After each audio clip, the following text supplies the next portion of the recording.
dengan benar, ada transparansi, sehingga rakyat pun melihat ini institusi yang bisa dipertanggungjawabkan. Jadi salah satu reformnya adalah reform pembiayaan politik oleh partai politik. Terima kasih. Baik. Waktu sudah habis, terima kasih. Kini kami persilakan calon presiden nomor urut 2 untuk menanggapi jawaban calon presiden nomor urut 1. Waktunya 1 menit, dimulai dari sekarang. Mas Anies, Mas Anies. Saya berpendapat Mas Anies ini agak berlebihan. Mas Anies mengeluh tentang demokrasi ini dan itu dan ini. Mas Anies dipilih jadi gubernur DKI menghadapi pemerintah yang berkuasa. Saya yang mengusung Bapak.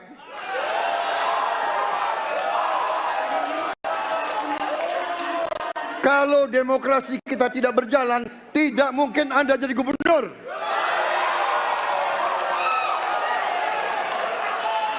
Kalau Jokowi diktator, Anda tidak mungkin jadi gubernur. Saya waktu itu oposisi, Mas Anies. Anda ke rumah saya, kita oposisi, Anda terpilih. Waktu habis, Bapak. Harap tenang, Bapak Prabowo. Baik, para pendukung, kami mohon untuk tenang, para pendukung. Harap tenang.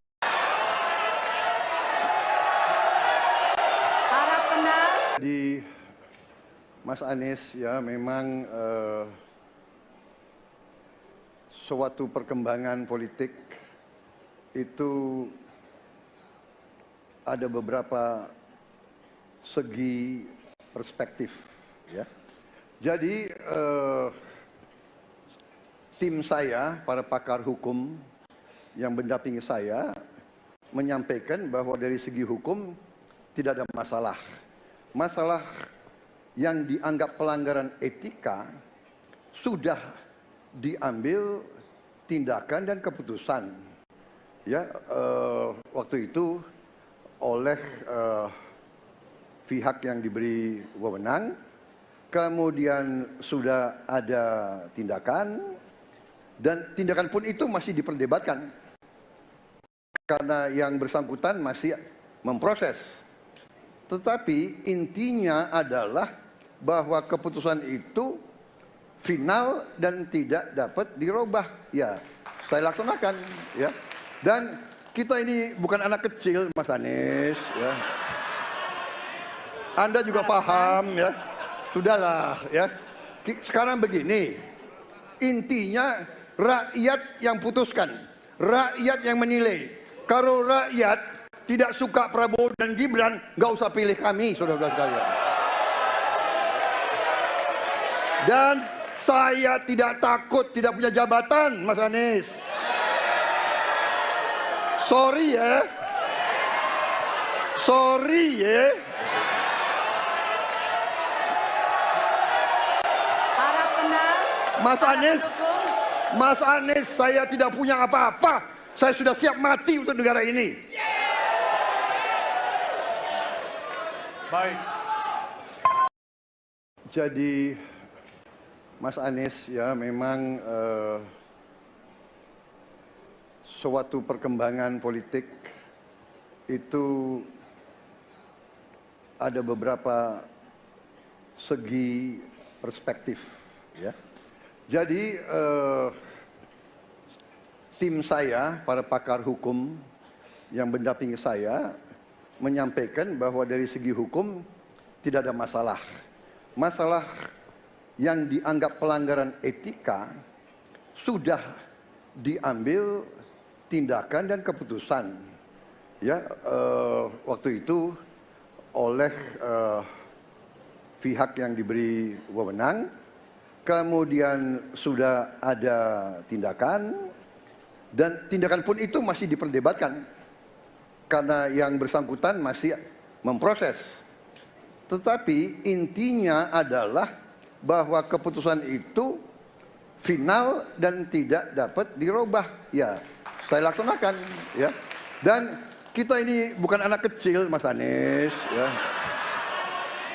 Anda juga paham ya. Sudahlah ya. Sekarang begini, intinya rakyat yang putuskan, rakyat yang menilai. Kalau rakyat tidak suka Prabowo dan Gibran, nggak usah pilih kami, saudara-saudara sekalian. Dan saya tidak takut tidak punya jabatan, Mas Anies. Sorry ya. Sorry ya. Para penang, Mas Anies, Mas Anies, saya tidak punya apa-apa. Saya sudah siap mati untuk negara ini. Baik. Waktu Anda habis, Bapak, dan selanjutnya kami persilakan kepada calon presiden nomor urut 1 untuk menanggapi jawaban dari calon presiden nomor urut 2. Pak Prabowo, karena nomor 2, saya pertanyaannya 2. Ada 12 kasus pelanggaran HAM berat yang sudah dikeluarkan mulai dari peristiwa 65, penembakan misterius, Talang Sari, penghilangan paksa sampai Wamena. Dan saya ingatkan tahun 2009, DPR sudah mengeluarkan 4 rekomendasi pada saat itu kepada Presiden. 1, membentuk pengadilan HAM ad hoc. Yang kedua, menemukan 13 korban penghilangan paksa. Yang keempat, memberikan kompensasi dan pemulihan. Dan yang keempat, meratifikasi konvensi anti penghilangan paksa sebagai upaya pencegahan. Pertanyaan saja 2. Kalau Bapak ada di situ, apakah akan membuat pengadilan HAM dan membereskan rekomendasi DPR? Pertanyaan kedua, di luar sana menunggu banyak ibu-ibu, apakah Bapak bisa membantu menemukan di mana kuburnya yang hilang agar mereka bisa berziarah? Saya persilakan.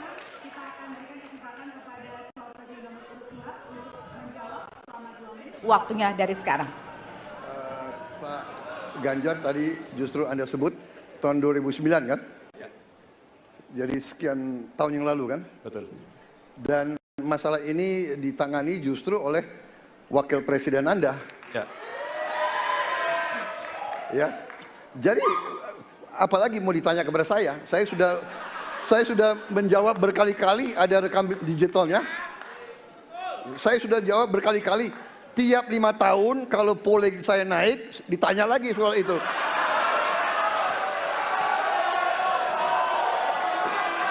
Bapak tahu data nggak? Bapak tanya ke Kapolda, tahun ini berapa orang hilang di DKI? Tahun ini, ya, ada mayat yang diketemukan baru beberapa hari yang lalu dan sebagainya. Come on, Mas Ganjar. Ya, jadi saya tadi katakan, saya merasa bahwa saya yang sangat keras membela hak asasi manusia. Nyatanya orang-orang yang dulu ditahan, tapol-tapol, yang katanya saya culik, sekarang ada di pihak saya membela saya, saudara-saudara sekalian.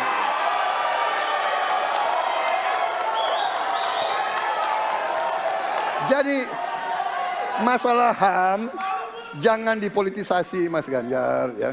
Menurut saya, ya. Saya kira begitu jawaban saya. Masih ada waktu, Dan Bapak? kedua, Pak. Akan menambahkan? Cukup. Cukup, baik. Dan selanjutnya kami persilakan kepada calon presiden nomor urut 3 untuk menanggapi jawaban dari calon presiden nomor urut 2. Waktu Bapak 1 menit, dimulai dari sekarang. Prabowo ini punya ketegasan yang luar biasa. Luar biasa. Tapi sayang pada 2 jawaban ini sama sekali tidak punya ketegasan itu. Kenapa saya sampaikan? Pertanyaan saya sebenarnya 1. Apakah kalau Bapak jadi presiden akan membuat pengadilan HAM? Pertanyaan nomor kedua, apakah Bapak bisa menemukan, menunjukkan, membantu pada keluarga agar kemudian mereka bisa berziarah? 2 ini sama-sama tidak dijawab. Maka kalau kemudian saya boleh meminta, kalau saya jadi presiden, Pak, saya akan bereskan ini, Pak. Agar kemudian dalam kontestasi pilpres berikutnya, ini tidak akan muncul lagi karena presidennya tegas menuntaskan pekerjaan itu pada eranya. Terima kasih.